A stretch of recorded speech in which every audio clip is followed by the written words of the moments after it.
African Transformation Movement, popularly known as the ATM, removes its leader, Vuyo Zingula. What does this mean? What does it mean? I mean, we received this shocking news yesterday that the ATM has removed its brilliant and hardworking leader, Vuyo Zungula, and replaced him with Cesar Nongunga. Actually, it is Professor Cesar Nongunga as his new president.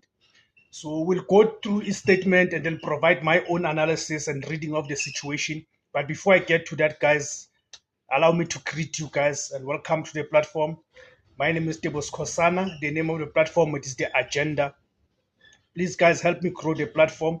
There's various ways that you can help me support. Can help me grow the platform. Firstly, by subscribing, but not just subscribing, by clicking the notification bell. So each time I publish a video, you get notified.